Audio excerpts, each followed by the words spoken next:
Hello everyone, it's just Mikuo here today, and today I'm going to be reviewing the Whirling Time Warper from LEGO Time Twisters, which is a sub-theme of my favorite theme, Time Cruisers. This one came out in 1997 along with the two other Time Twisters sets that they made. It has two figures, it retailed for $22, which is a really odd price if you ask me, and has 147 pieces, so let's take a look at it, starting as always with the figures. The first figure in this set is a ghost, just a generic ghost, but the old LEGO ghosts are pretty cool. They have this cool looking face with a smile and this really cool eye shaping. There's nothing like sticking out of the back of the head like the new ones have.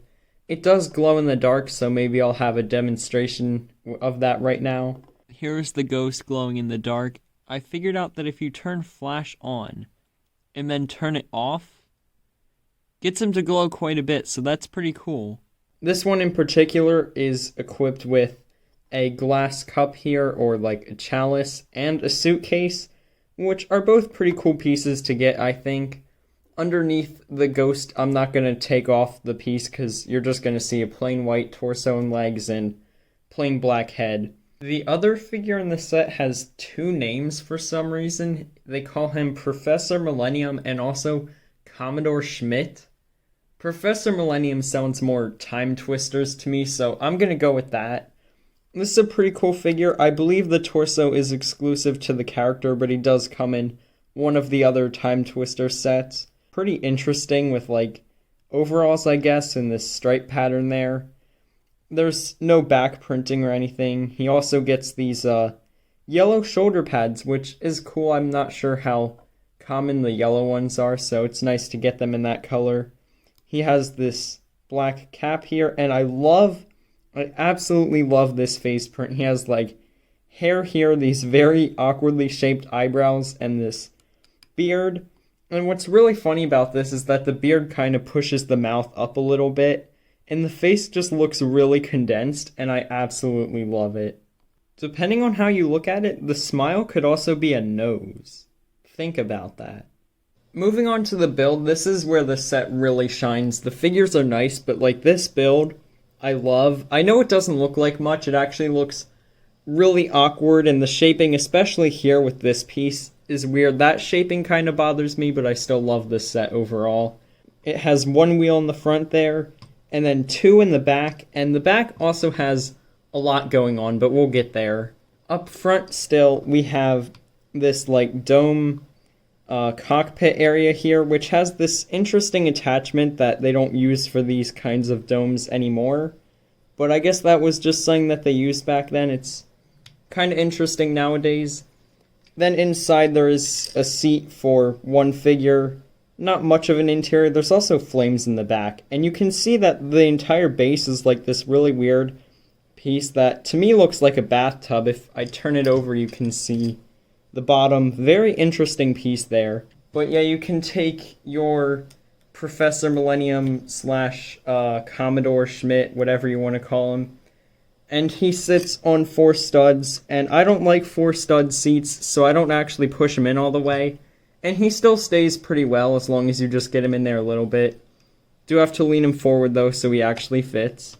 Next to the dome we have these two like trumpet pieces that are really cool with like that shiny gold coloring to them.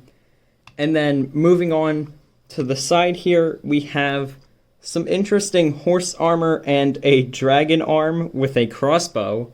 And then in the back here we have a wing. In the very back there's a rubber band for this play feature, which I will be showing off. The play feature is really cool. There's these two like slopes that also stick out the back. I'm not really sure why they chose to go with that, but I think it works.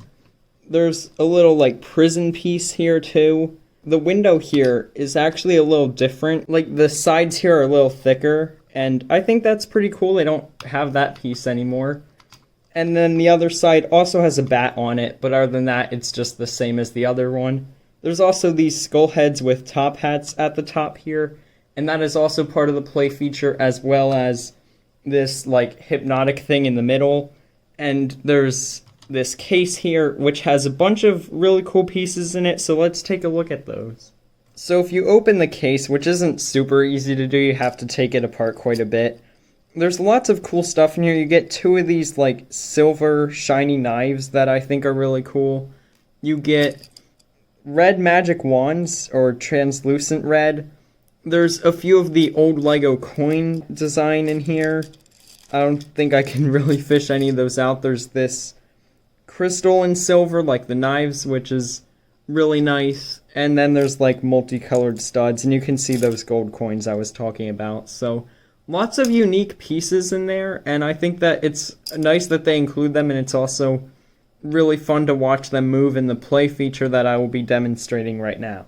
So now I'm going to demonstrate the play feature, and you're going to see how the wacky design pays off here. This piece here kind of works as a handle, and if you push it along, the whole thing moves.